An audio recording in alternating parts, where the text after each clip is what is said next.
Bonjour à tous, j'espère que vous avez bien dormi, que vous êtes bien réveillés. Hier, nous étions mercredi. Mercredi, c'était l'épisode 36. Certains ont déjà fini le tableau des animaux de la forêt, d'autres se sont arrêtés en cours parce que c'était un petit peu long, ils étaient fatigués et ils se sont dit, bon, et je vous avais prévenu de garder le reste pour aujourd'hui. Alors aujourd'hui, c'est mercredi, donc je vous invite à poursuivre cette grande activité où nous avons travaillé tout un tas de choses autour des animaux de la forêt. Vous m'envoyez vos jolis tableaux. Et pour ceux qui ont déjà, parce que j'ai reçu des photos merveilleuses, déjà terminé le tableau, aujourd'hui jeudi, je vais vous présenter un animal de la forêt très particulier et vous expliquer ce que vous pourrez faire à la suite de cette lecture. Dans beaucoup de contes et de livres, on retrouve un animal qui parfois terrifie les enfants qui l'écoutent. Par exemple, j'ai souvent vu certains enfants de la classe se cacher derrière leurs mains lorsque je racontais l'histoire du petit chaperon rouge avec le castelet et les marionnettes, vous vous souvenez? Alors, qui fait peur? Quel personnage fait peur dans l'histoire du petit chaperon rouge?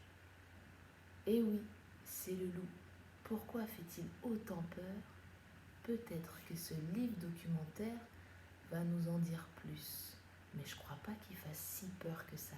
Et si c'est lui qui avait peur de nous? Les loups, on en trouve dans les bois, on en trouve en montagne, on en trouve sur le continent bleu, le continent qui est au-dessus du continent jaune, l'Europe, et on en trouve aussi, je crois, avoir lu, messieurs, dames, qu'il y en a quelques-uns dans les montagnes du Maroc. Le loup. Où vit le loup? Autrefois, le loup vivait dans beaucoup de régions du monde.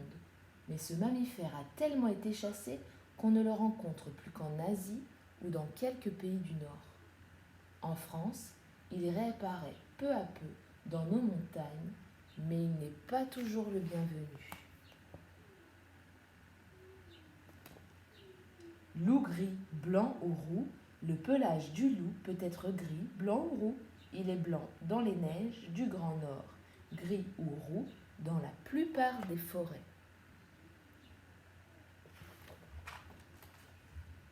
Le loup, quel champion!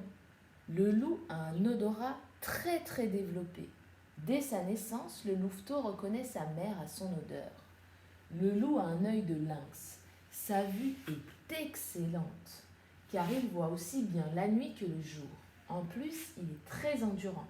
Il peut parcourir 60 km sans se fatiguer pour suivre une proie.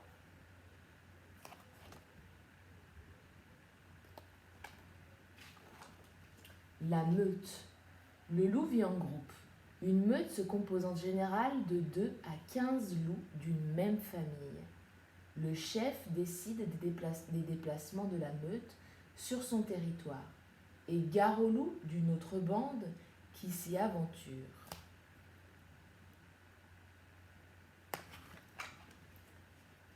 Comment le loup communique-t-il?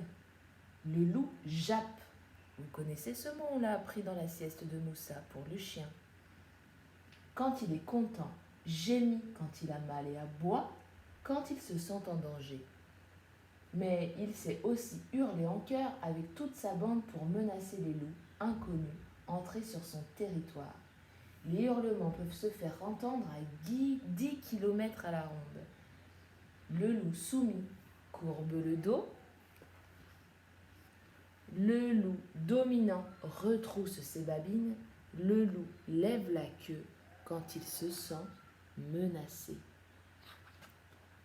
Le loup s'exprime aussi avec son corps. Par exemple, il baisse la queue et renifle le museau du chef de la meute pour le saluer respectueusement. En revanche, si le chef retrousse ses babines et redresse la queue et les oreilles, c'est pour se faire obéir immédiatement. À la chasse. Le chef de meute donne le signal pour partir à la chasse. Les loups avancent à la queue leu-leu. Leur odorat est si fin qu'ils peuvent repérer un cerf et un renne à plus de 2 kilomètres. Une fois la proie en vue, la meute se lance à sa poursuite. La proie s'affole et tente de s'enfuir. Mais les loups accélèrent, encerclent l'animal épuisé, puis lui donnent de violents coups de croc. Que mange-t-il? Le loup est carnivore. Il chasse des grands animaux comme les chevreuils, les wapitis ou les caribous. Il s'attaque surtout aux animaux faibles ou malades. Une fois la proie tuée, qui mange en premier? Le chef, bien sûr. Les jeunes loups et les louveteaux seront eux les derniers servis. Mais un loup a une faim de loup. Il chasse aussi des lapins et des lièvres. Ce qui est le cas dans le continent de l'Europe ou, si vous regardez et faites vos recherches, dans les montagnes du Maroc. Un nid pour les louveteaux. Après 2 mois passés dans le ventre de leur maman, 4 à 7 louveteaux naissent dans la tanière. Ils vivent pendant les 2 premières semaines et ne font que téter et dormir. Voilà les louveteaux. Les premiers pas des louveteaux. À 9 semaines, les louveteaux jouent dehors près de la tanière.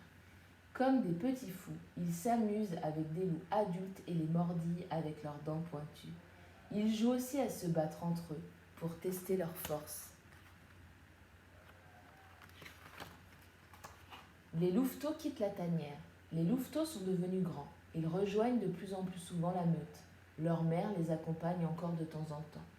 Le jeune loup devient adulte à l'âge de 8 mois. Certains loups resteront dans la meute jusqu'à leur mort. D'autres préféreront en partir pour fonder une nouvelle famille. Alors voilà, pourquoi le loup fait-il peur dans les histoires? La mauvaise réputation du loup remonte au Moyen Âge, quand les forêts étaient nombreuses et profondes. Les hommes croyaient qu'ils étaient responsables de tous les dégâts commis dans les campagnes. Ils les chassaient alors à coups de bâton, de hache ou plus tard de fusil. En France, le loup n'est plus chassé, mais il est mal accepté, car il s'attaque parfois aux troupeaux de moutons.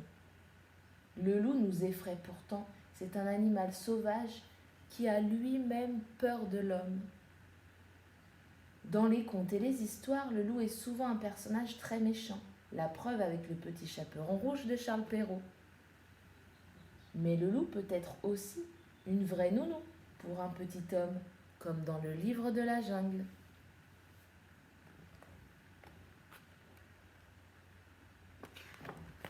Alors on découvrira demain et la semaine prochaine des histoires de loups, quelques histoires de loups pour voir quels sont leurs caractères. Alors aujourd'hui, c'est ça qui nous intéresse.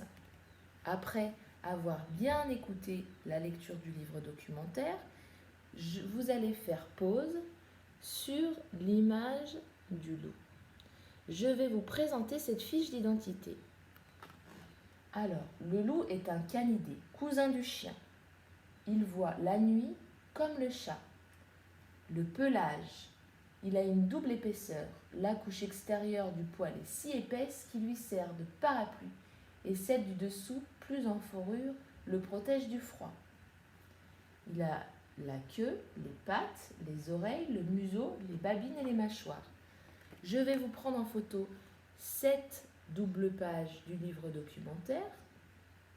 Entre la fiche d'identité et ce que vous avez appris dans le loup, je vous invite à faire un petit audio avec papa et maman pour vous enregistrer et me présenter et nous présenter avec les camarades, comme l'a pu le faire par exemple Ziad la dernière fois autour des arbres, et j'ai également reçu certains enregistrements de votre part sur la présentation des fiches d'identité de l'hirondelle. Alors c'est à vous, enregistrez votre petite voix pour nous expliquer la vie du loup. Bonne journée et à demain, vendredi.